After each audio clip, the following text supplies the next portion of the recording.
U.S. delegation of 25 defense industry representatives arrived in Taiwan. Experts on China, pro-Russia envoy appointed to negotiate peace in Ukraine. Taiwanese Minister, Taiwan's firms accelerate to shift production out of China. The power shift at India's population surpasses China's will enhance the chance of war. A delegation of 25 American defense industry representatives, which includes members from the U.S.-Taiwan Business Council, has arrived in Taiwan. The delegation, led by retired U.S. Marine Corps Commander Stephen Rudder, presented in Taiwan ahead of the Taiwan-U.S. Defense Industry Cooperation Forum held on May 3rd. According to Taiwan News, Taiwanese military officials said that as scheduled, the delegation will visit the National Chung-Shan Institute of Science and Technology, exchange ideas with manufacturers in Taiwan's civil industry, and find opportunities to develop drones with this island jointly. On May 1st, the delegation visited Taiwan's domestic rocket manufacturer, T-Space, and expressed its wish to continue cooperation with the company. T-Space President Chen Yanxiang said that representatives of several weapons manufacturers in the delegation supplied Taiwan with some weapons, such as Patriot 3, other missiles, and ship technologies. Chen said the visit could lead to more technology exchanges with the U.S. vendors and even form part of the equipment supply chain for weapons development. The delegation's visit comes amid calls from politicians and experts that the U.S. needs to tighten ties with Taiwan further and provide the island with more weapons to face the threat posed by China's regime. China's regime almost every day sends its warships and aircraft to operate close to Taiwan's territory. The power ruling China is normalizing its aircraft to enter Taiwan's airspace. While the delegation was in Taiwan News reported that on May 2nd, China's regime sent 14 military aircraft and 3 naval vessels around the island. Li Hui, China's appointment in Ukraine, is captivating attention for his pro-Russia background. Senior Chinese diplomat Li Hui will travel to Europe as China's special representative to the conflict to help bring about a ceasefire and ultimately a resolution to the war. For Alexei Maslov, director of the Institute of Asian and African Studies at Moscow State University, Li could be Russia's most hoped-for choice. He explained that the Chinese envoy understands Russian politics.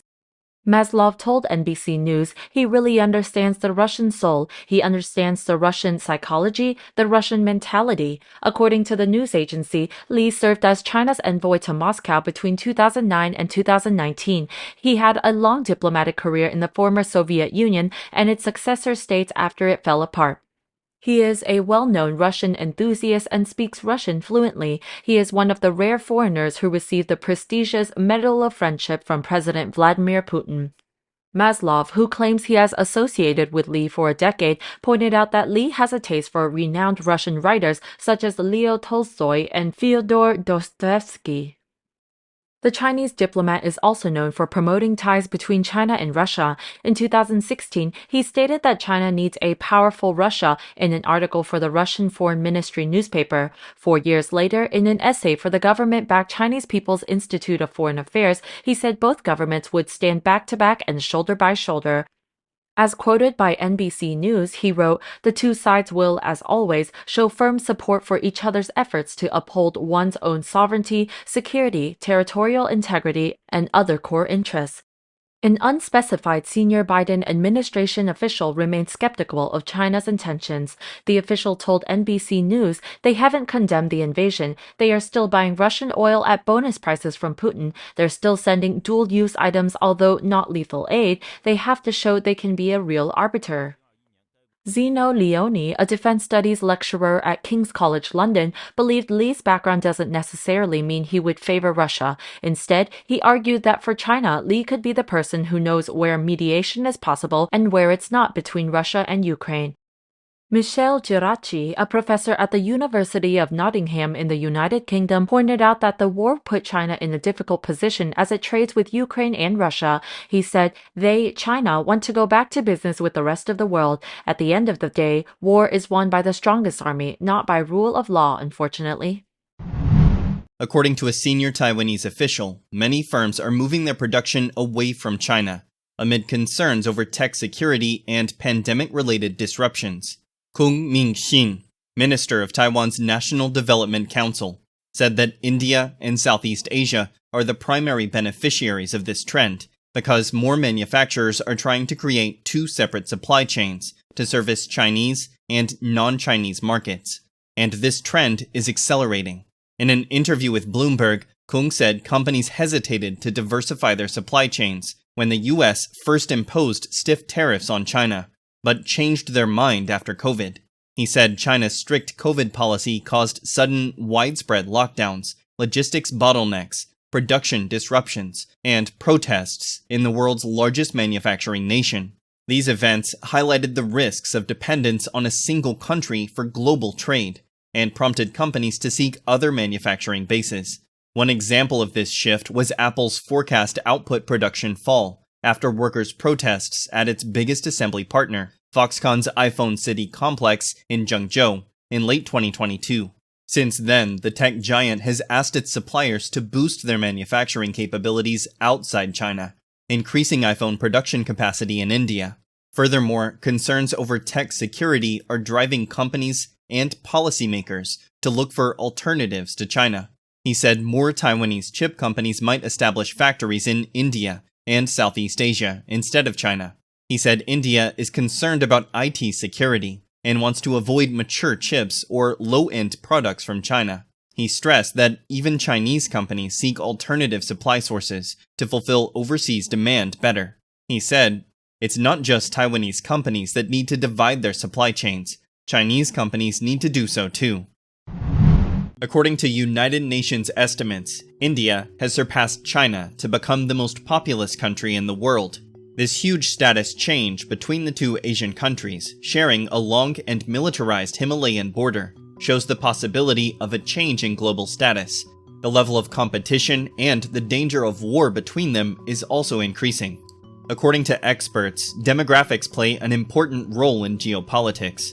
If Indian policymakers can overcome the challenges, population growth will translate into enormous political, economic, and military power that threatens rivals like China. India's population is expected to continue to grow over the next 4 decades, peaking at nearly 1.7 billion by 2063. Meanwhile, China's population fell last year for the first time since the 1960s and is expected to decline rapidly. By the beginning of the next century, the population of India is predicted to be double that of China. The competition does not stop with the economy.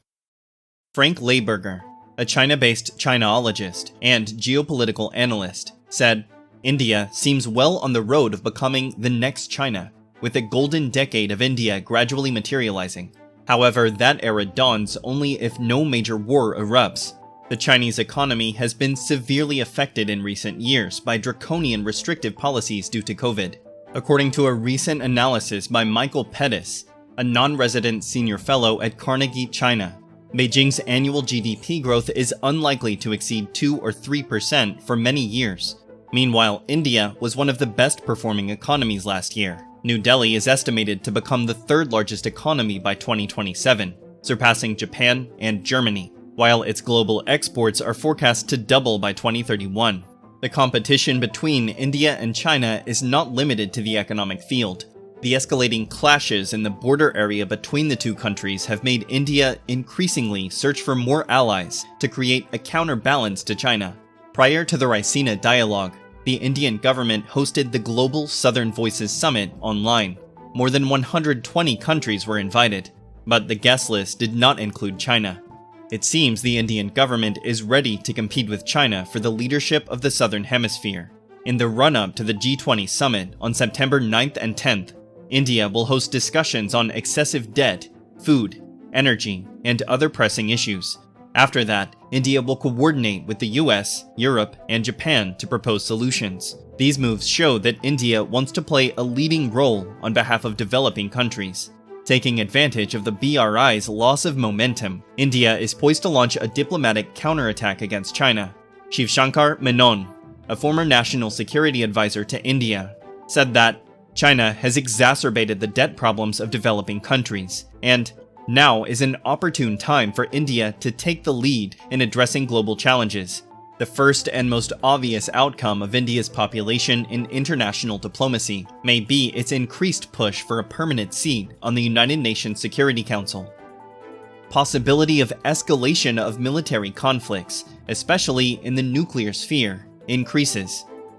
Becoming the most populous democracy on the planet is also expected to boost India's nuclear capabilities. Leiberger said, "The demand for energy and resources is constantly increasing, driving India's nuclear energy program forward, with the help of Japan, France, or the United States, to deter China and other unfriendly regional powers such as Pakistan or Turkey. India's nuclear or missile-carrying strategy could equal or even surpass China's current levels in the next few years." He said, "Modern submarine and surface units like nuclear carriers would then help India become the foremost naval power in the entire Indian Ocean region, securing the international sea lanes from the Persian Gulf to the strategic Malacca and Lombok Straits, through which roughly 40% of world trade in goods and commodities flows on a daily basis." However, as the two countries compete globally for resources, investment, and trade, as well as political influence, such as soft power, the possibility of an escalation of military conflict may increase, especially in the nuclear field. Observers say India's future expansion of political and economic influence as the planet's most populous nation could help contain an aggressive China. According to Nikkei Asia, in the field of diplomacy, India has the upper hand because India, Japan, the US, and Australia are united under the so-called Quad framework. India also has good relations with Europe. By contrast, China is stuck in a quasi-American Cold War, making reconciliation between the West and developing countries difficult. As for China, in addition to debt problems with some developing countries, it is also at odds with some Southeast Asian nations over territorial rights in the South China Sea, as Japan holds the rotating presidency of the Group of 7 industrialized nations this year. It is expected that India and Japan, as G20 and G7 presidents, will strengthen their partnerships and pave the way for cooperation with developing countries.